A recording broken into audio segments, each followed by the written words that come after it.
Hi, this is CA Jyoti Deshwal. Welcome to my YouTube channel or welcome back as the case may be. I hope that you all are doing well. What we are going to cover in this revision lecture, we are going to revise your SA 550. अगर आप channel को follow कर रहे हो then you must know कि हमारी detailed revision series चल रही है। इसका मतलब कि जितने भी आपके CA इंटर ऑडिट के सिलेबस के जितने भी चैप्टर हैं, those chapter we are covering on this channel. अगर आपने चैनल को अभी तक सब्सक्राइब नहीं किया है तो आप किस चीज का इंतजार कर रहे हो? Do subscribe to the channel and get benefit from this free videos. एक बार जब आपका पूरा का पूरा सिलेबस खत्म हो जाएगा, इसी चैनल पे we are going to make quick revision videos और भी बहुत सारा कंटेंट CA फाइनल ऑडिट और CA इंटर ऑडिट का इस चैनल पे अवेलेबल होगा। So do subscribe to the channel. अगर आपको ये वीडियो देखने के बाद अच्छी लगती है video, do like it, don't forget to like it and do comment it. Okay, जब आप लाइक करते हो, कमेंट करते हो, it is a message that gets conveyed to me and it motivates me to put more videos out there, to give more content out there. Okay, so I'm starting with SA 550. कहाँ से मैं revise करवाने वाली हूँ ये standard? I am going to use this hand written chart जो मैंने खुद बनाया है। ऑल्दो ये हैंड रिटन चार्ट है, लेकिन इसमें जो भी आपके ICI के मटेरियल का कंटेंट है वही यहाँ पे कवर है। बहुत अच्छे फॉर्म में मैंने इस चार्ट को समराइज किया है। इन चार्ट की खासियत ये है कि ये बहुत ही कंसाइज चार्ट है बट बहुत कॉम्प्रिहेंसिव है, मतलब कंसाइज येट कॉम्प्रिहेंसिव। इसमें कोई भी पॉइंट आपका छूटेगा नहीं, कोई भी पॉइंट आपका मिस नहीं होगा और आपका सारा का सारा स्टैंडर्ड बहुत इजी हो जाएगा। ओके, सो हम स्टार्टिंग विद SA 550। आपको अगर ये चार्ट अच्छा लगता है, आप क्या कर सकते हो, आप मुझे पॉज करके इसका स्क्रीनशॉट ले सकते हो और आप अपने हाथ से इस चार्ट को बना सकते हो। सबसे बेस्ट तरीका है इस क्लास का पूरा बेनिफिट उठाने का कि मुझे पॉज करो, इनका स्क्रीनशॉट लो। मतलब अभी एट प्रेजेंट क्लास को रोक के आप लिखने मत बैठ जाना, पॉज करके स्क्रीनशॉट लेके रखना, क्लास को ध्यान से सुनना, उसके बाद एक बार अपने हाथ से इस चार्ट को बना लेना and you will be done with the standard.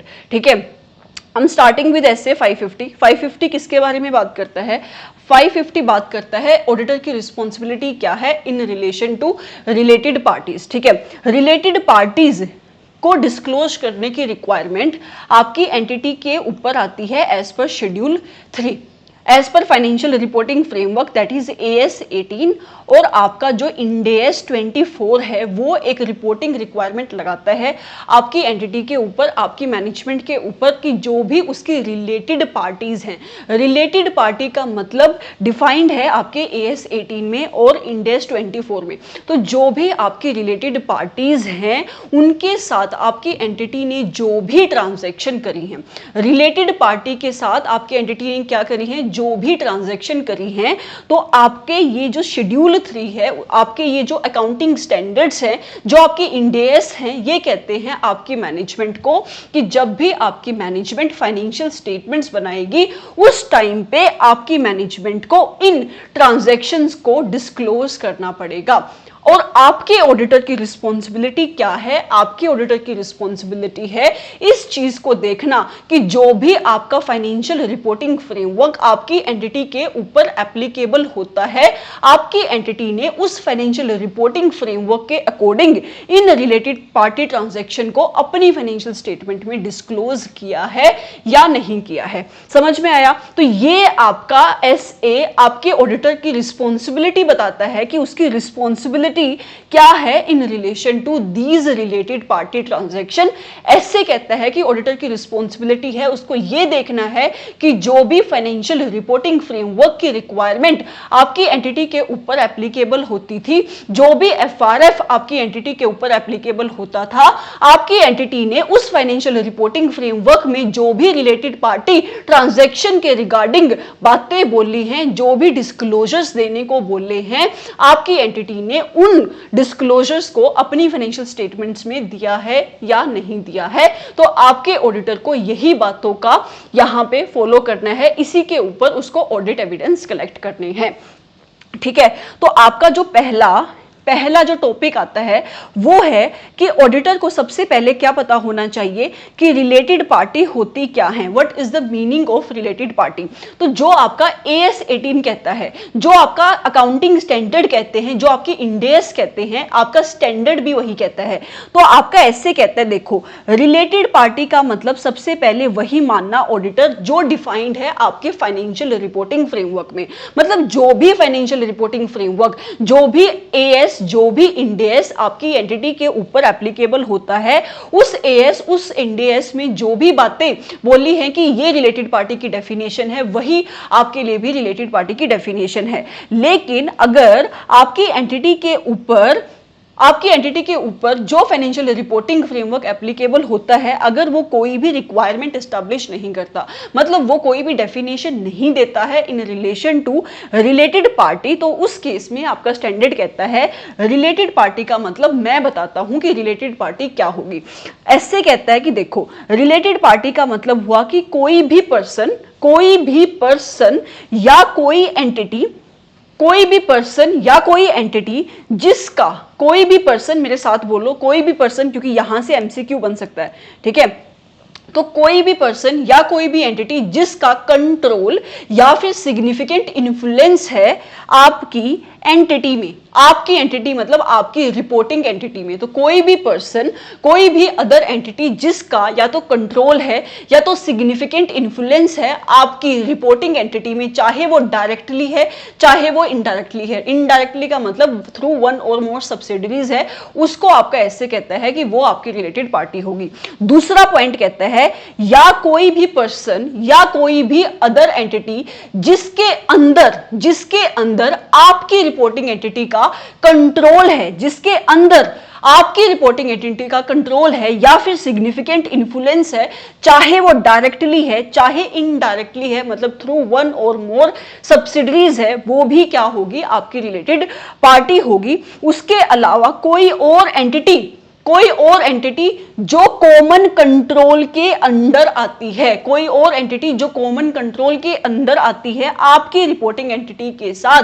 किस वे से कॉमन कंट्रोल आता है, या तो उनकी कॉमन ओनरशिप है, कॉमन कंट्रोलिंग ओनरशिप है। फॉर एग्जांपल एक एंटिटी A है, एक एंटिटी B है और ये आपकी एंटिटी C है, ठीक है। मान लो कि रिपोर्टिंग एंटिटी हमारी कौन सी है, A, तो हमारी रिपोर्टिंग एंटिटी है A। अब A और B का जो कंट्रोल है वो कॉमन कंट्रोल है, मतलब C उन दोनों को कंट्रोल करता है। तो इस केस में ये पॉइंट कहता है कि A और B भी आपस में क्या होंगी, रिलेटेड पार्टी होंगी, क्योंकि इन दोनों का जो कंट्रोल है, इन दोनों की जो ओनरशिप है वो क्या है, कॉमन है। दूसरा पॉइंट कहता है अगर इन दोनों के ओनर, मतलब अगर A और B के ओनर आपस में क्लोज मेंबर्स हैं, उस केस में भी क्लोज फैमिली मेंबर्स हैं, तो उस केस में भी क्या होगा, ये आपस में रिलेटेड पार्टी मानी जाएंगी। या फिर A और B की ये जो मैनेजमेंट है, की मैनेजमेंट है, मतलब की मैनेजरियल जो पर्सनल है वो क्या है, कॉमन है, तो भी ये क्या मानी जाएंगी, आपस में रिलेटेड पार्टी। तो अगर मुझे ऐसे के हिसाब से रिलेटेड पार्टी की डेफिनेशन बतानी हो तो आप मेरे साथ समराइज करो। ऐसे क्या कहता है, ऐसे कहता है कि सबसे पहले अगर आपका फाइनेंशियल रिपोर्टिंग फ्रेमवर्क कोई भी रिलेटेड पार्टी को लेकर एस्टैब्लिशमेंट, कोई भी रिलेटेड पार्टी को लेकर एक एस्टैब्लिश करता है रिक्वायरमेंट, तो आपके लिए रिलेटेड पार्टी की डेफिनेशन वही होगी। लेकिन financial reporting framework does not establish any requirement in relation to related party, उस केस में ऐसे कहता है, तीन चीजों का ध्यान आपको रखना है। रिलेटेड पार्टी का मतलब होगा कोई भी पर्सन या कोई भी एंटिटी, कोई भी पर्सन या कोई भी एंटिटी जिसका कंट्रोल है या फिर सिग्निफिकेंट इन्फ्लुएंस है आपकी रिपोर्टिंग एंटिटी में, चाहे डायरेक्टली है चाहे इनडायरेक्टली है, या कोई भी पर्सन या कोई भी एंटिटी जिसके अंदर आपकी रिपोर्टिंग एंटिटी का कंट्रोल है या फिर सिग्निफिकेंट इन्फ्लुएंस है डायरेक्टली और इनडायरेक्टली, या कोई भी एंटिटी जो आपकी एंटिटी के साथ कॉमन कंट्रोल में आती है, उसको आपका स्टैंडर्ड कहता है कि वो रिलेटेड पार्टी होगी, ठीक है। फिर आता है अगला पॉइंट जो है कि ये जो आपका कॉमन कंट्रोल है उसकी कुछ एग्जम्पशन है। ये पॉइंट कहता है कि जो एंटिटी स्टेट गवर्नमेंट के अंडर कॉमन कंट्रोल में आती हैं वो एक दूसरे से रिलेटेड पार्टी नहीं मानी जाएंगी। फॉर एग्जांपल गवर्नमेंट कहता है कि जैसे आपकी नेशनल गवर्नमेंट होगी, रीजनल गवर्नमेंट या फिर लोकल गवर्नमेंट, मतलब अगर आपकी लोकल गवर्नमेंट एक से ज्यादा एंटिटीज को कंट्रोल करती है तो उन एंटिटीज के बीच में कोई भी रिलेशन नहीं माना जाएगा। This is an exemption to your common control. Rule, और यहां से आपका एमसीक्यू क्वेश्चन पूछा जा सकता है।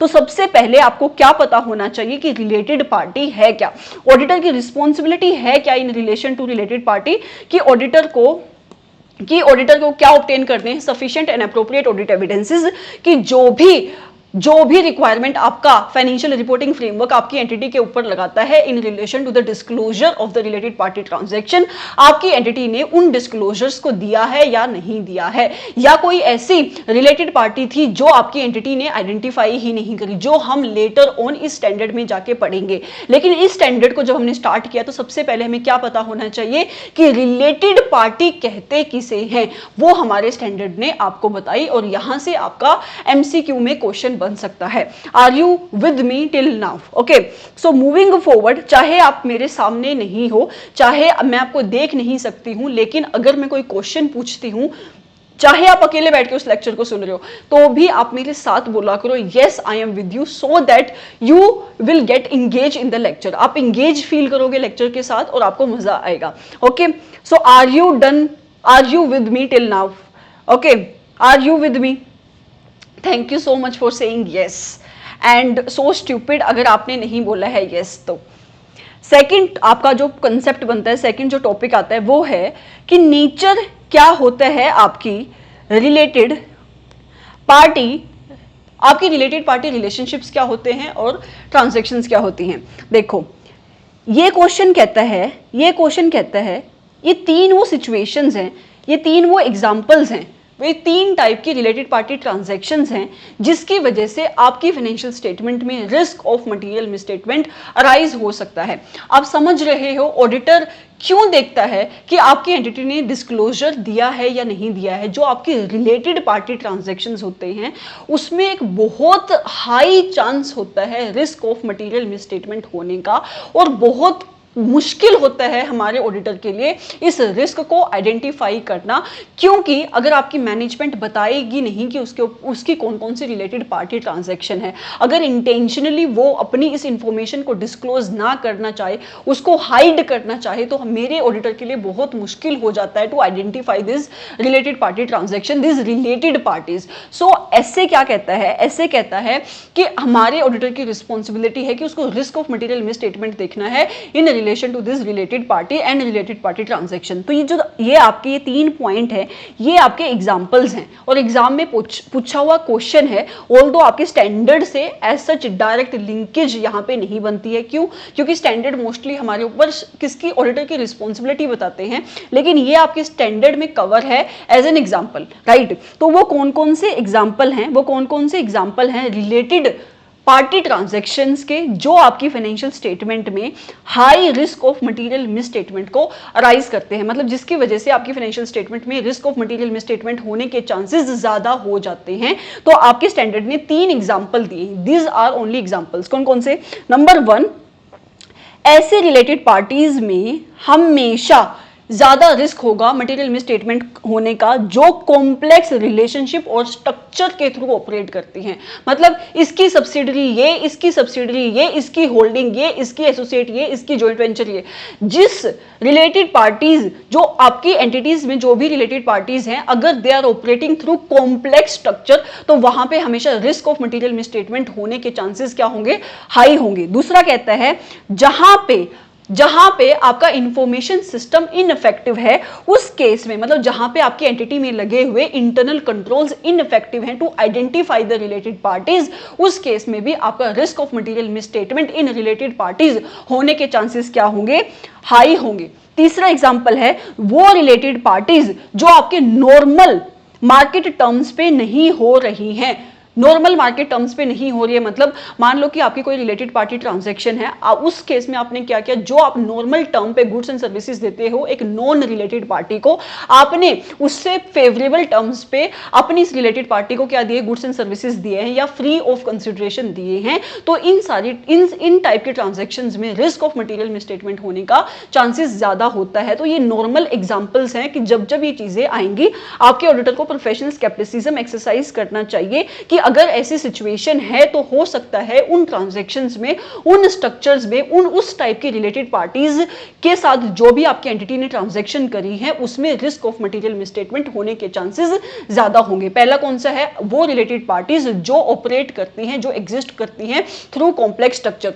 दूसरा, अगर आपकी एंटिटी के information system, internal controls ineffective हैं, वो आइडेंटिफाई नहीं कर पाते हैं आपकी रिलेटेड पार्टी ट्रांजैक्शन को, या उनके साथ जो भी आपकी एंटिटी का आउटस्टैंडिंग बैलेंस है उसको, उस केस में भी आपकी एंटिटी की फाइनेंशियल स्टेटमेंट में रिस्क ऑफ मटेरियल मिसस्टेटमेंट होने के चांसेस ज्यादा होंगे। तीसरा, वो रिलेटेड पार्टी ट्रांजैक्शन जिसकी जो ट्रांजैक्शन एक outside the normal course of market term हुई है, मतलब आपने अपनी रिलेटेड पार्टी को कुछ फेवरेबल मार्केट टर्म्स पे कोई भी गुड्स और सर्विसेज प्रोवाइड किया है, तो उस केस में भी रिस्क ऑफ मटेरियल मिसस्टेटमेंट होने के चांसेस ज्यादा रहते हैं। आई होप आपको अभी तक ये स्टैंडर्ड याद है। अभी तक हमने सिर्फ 2 ही चीजें पढ़ी, मैं साथ साथ में समरी करवाती रहती हूँ, जितना मैंने ऊपर किया है रिवीजन में भी रिवीजन, ताकि आपको पूरा का पूरा स्टैंडर्ड याद हो जाए। पहले मैंने क्या बोला कि रिलेटेड पार्टी का क्या मतलब है, ठीक है, स्टैंडर्ड ने बताया रिलेटेड पार्टी का क्या मतलब है, यहां से एमसीक्यू बनता है। फिर हमने सीखा वो 3 एग्जांपल्स जहां पे जिन टाइप की रिलेटेड पार्टी के अंदर, जिस टाइप की रिलेटेड पार्टी ट्रांजैक्शन के अंदर रिस्क ऑफ मटेरियल मिसस्टेटमेंट होने के चांसेस हाई होंगे, ज्यादा होंगे। तीसरा कंसेप्ट, यहां से आपका स्टैंडर्ड आपको बताना शुरू करता है कि ऑडिटर की रिस्पॉन्सिबिलिटी क्या है in relation to related party transaction, की ऑडिटर को क्या काम करना है in relation to related party और रिलेटेड पार्टी ट्रांजैक्शन। तो स्टैंडर्ड कहता है, और ये आपके स्टैंडर्ड का मोस्ट इंपोर्टेंट पार्ट है जहां से क्वेश्चन पूछा जा सकता है।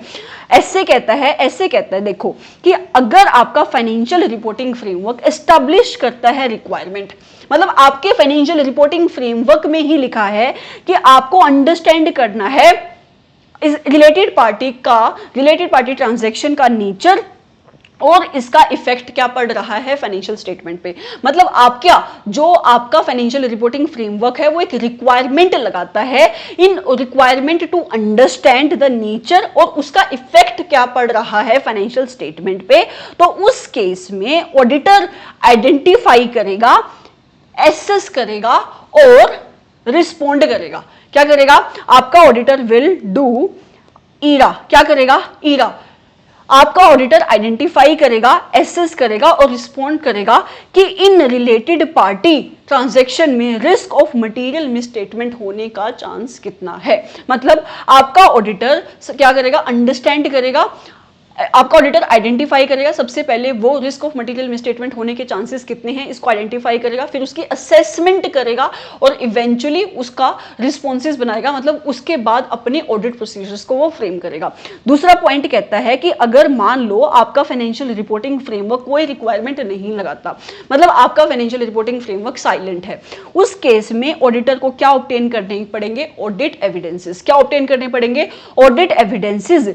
किस रिलेशन में ऑडिट एविडेंसेस की? जो आपकी फाइनेंशियल स्टेटमेंट है, जो आपकी फाइनेंशियल स्टेटमेंट्स हैं, उन फाइनेंशियल स्टेटमेंट्स में रिलेटेड पार्टी ट्रांजैक्शंस हैं, तो आपके ऑडिटर को कंफर्ट लेना पड़ेगा कि उन रिलेटेड पार्टी ट्रांजैक्शन के होने के बावजूद भी आपकी फाइनेंशियल स्टेटमेंट एक ट्रू एंड फेयर व्यू देती है, मतलब आपकी फाइनेंशियल स्टेटमेंट में कोई भी गलतियां नहीं है, वो फाइनेंशियल स्टेटमेंट मिसलीडिंग नहीं है। तो 2 पॉइंट हमने करे कि जहां पे ऐसे कहता है, जहां पे आपका फाइनेंशियल रिपोर्टिंग फ्रेमवर्क एक रिक्वायरमेंट लगाता है हमारे ऑडिटर के ऊपर in relation to the identification of related party transaction, तो उस केस में मेरा ऑडिटर ईरा करेगा, मतलब आइडेंटिफाई करेगा, एसेस करेगा और रिस्पॉन्स देगा in relation to risk of material misstatement जो इन रिलेटेड पार्टी ट्रांजैक्शन की वजह से अराइज होता है।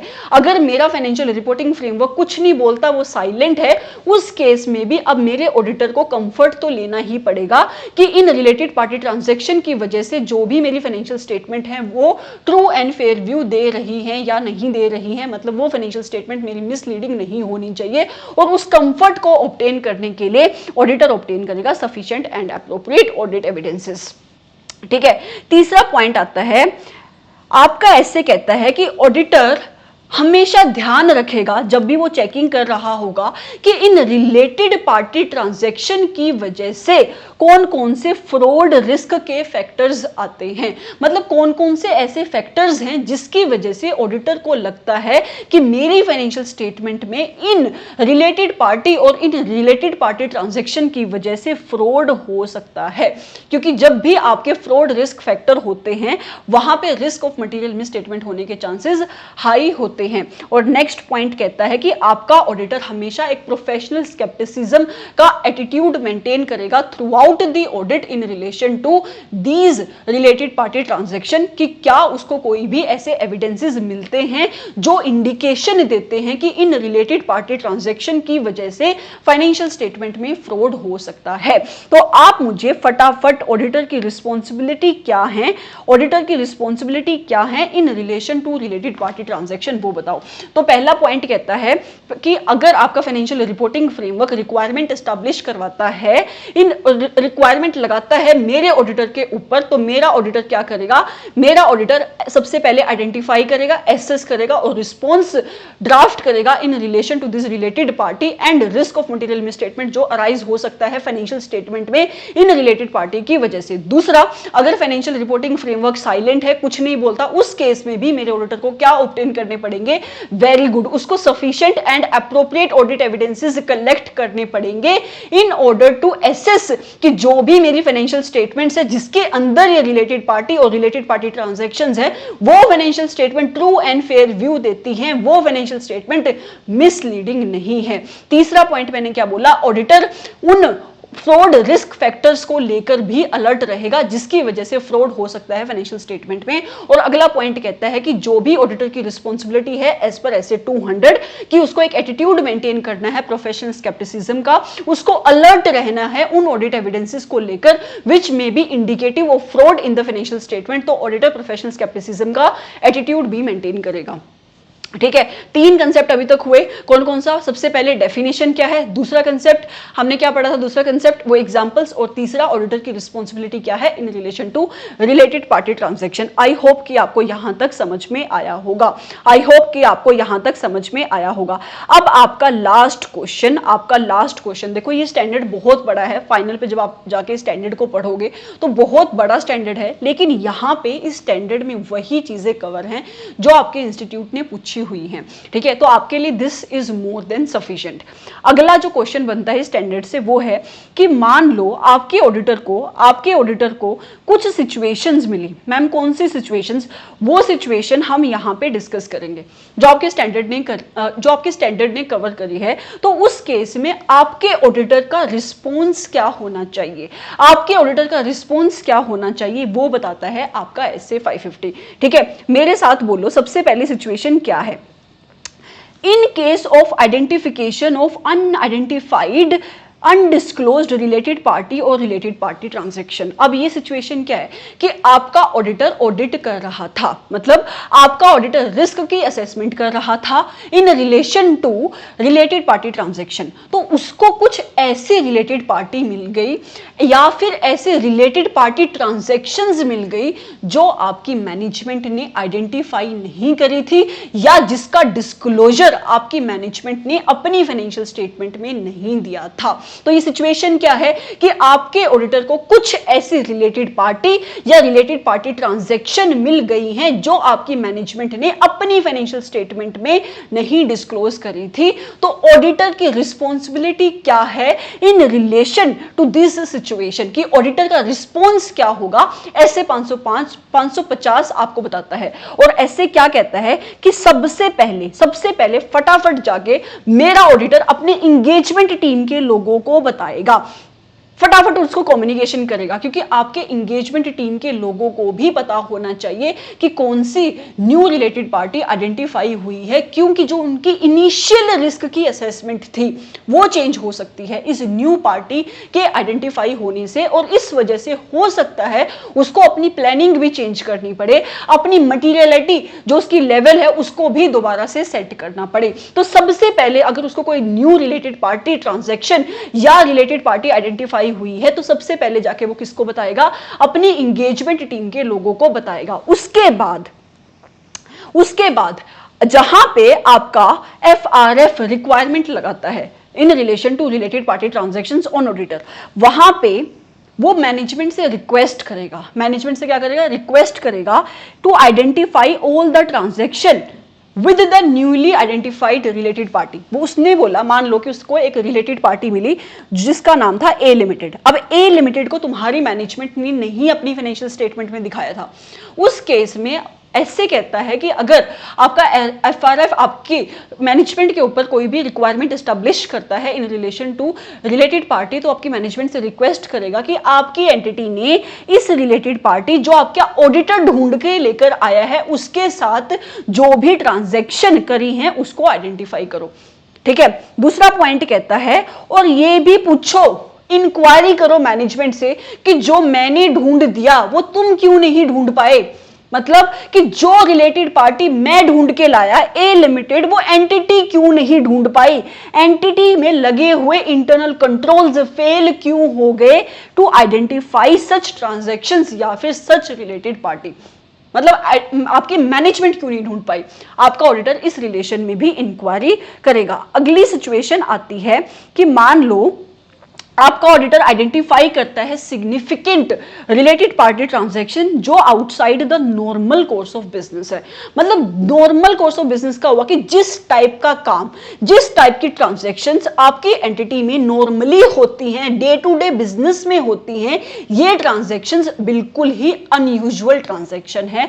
तो उस केस में ऐसे 550 क्या कहता है आपके ऑडिटर को करने को, ऐसे कहता है सबसे पहले तुम एग्रीमेंट को इंस्पेक्ट करना, चेक करना उस रिलेटेड पार्टी के साथ जो भी तुम्हारी मैनेजमेंट ने एग्रीमेंट साइन किया है, कॉन्ट्रैक्ट साइन किया है, क्या देखने के लिए, क्या इवेलुएट करने के लिए, रीजन क्या है, बिजनेस रैशनल क्या है, रीजन क्या है जो ये प्रोवाइड कर सकता है कि क्या आपकी एंटिटी ने in relation to these transaction क्या कोई फ्रॉडुलेंट काम किया है या फिर मिस एप्रोप्रिएशन ऑफ एसेट्स तो नहीं किया। तो मतलब आपके ऑडिटर को सबसे पहले क्या ढूंढना पड़ेगा, बिजनेस रैशनल क्या था इस ट्रांजैक्शन को करने का।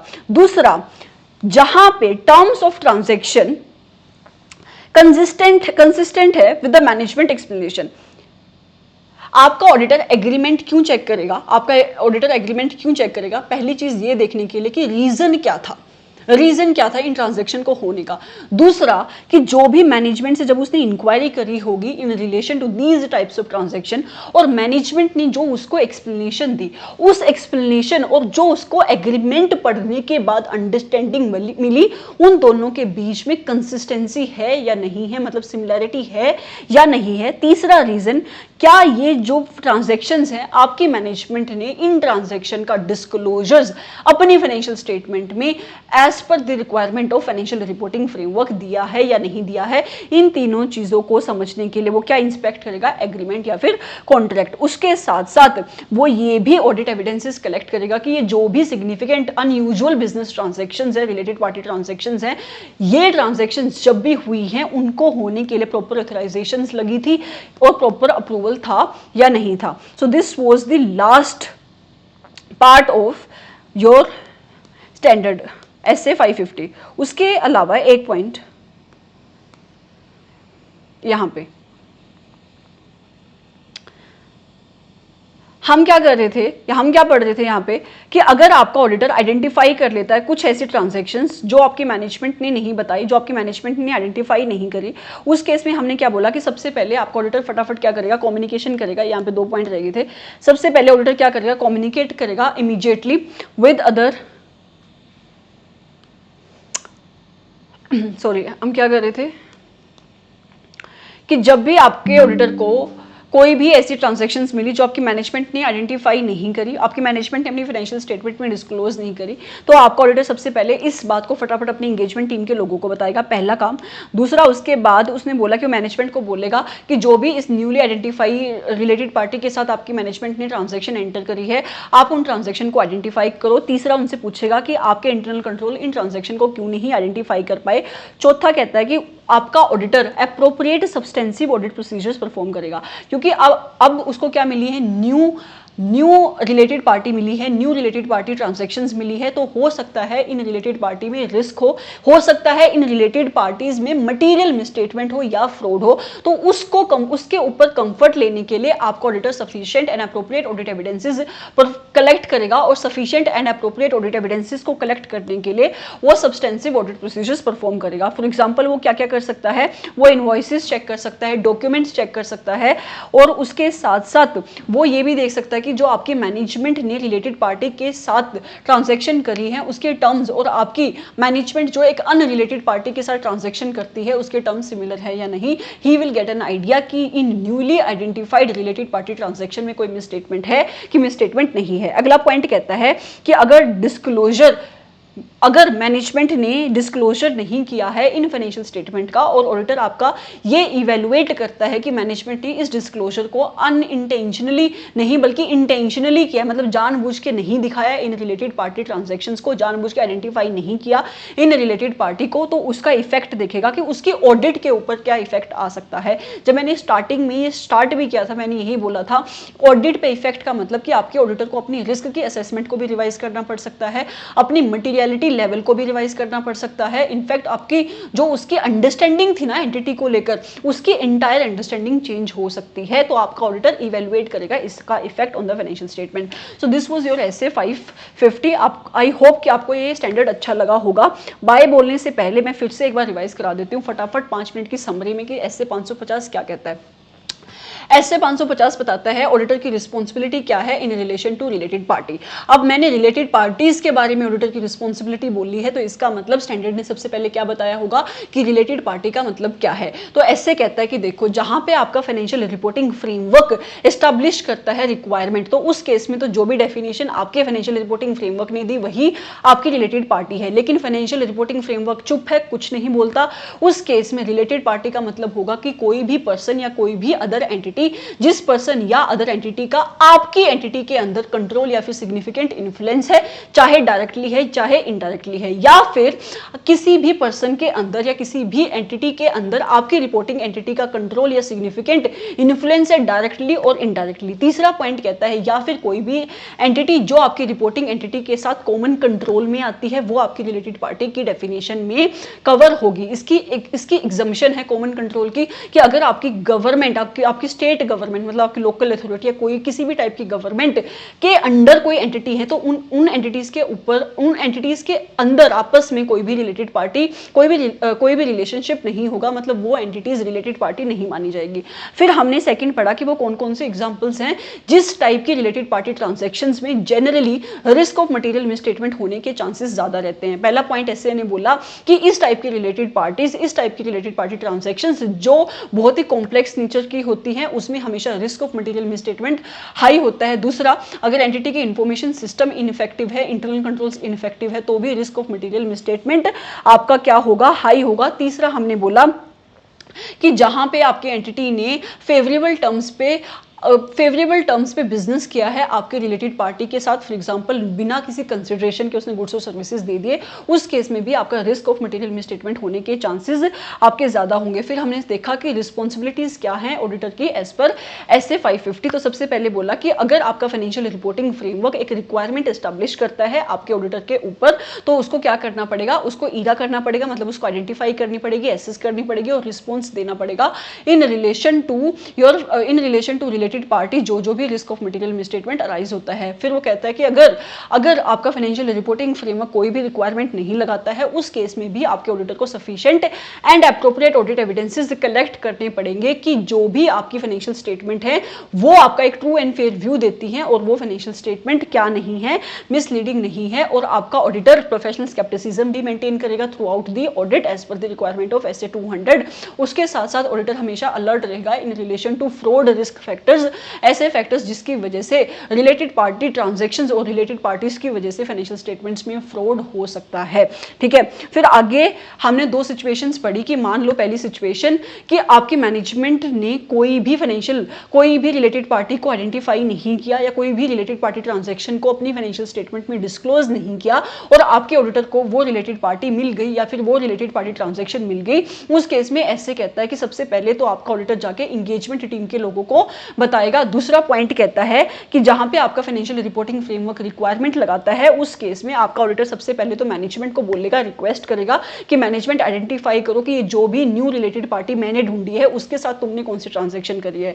दूसरा, इंक्वायरी करेगा कि तुम्हारे इंटरनल कंट्रोल्स क्यों नहीं ढूंढ पाए इस रिलेटेड पार्टी ट्रांजेक्शन को।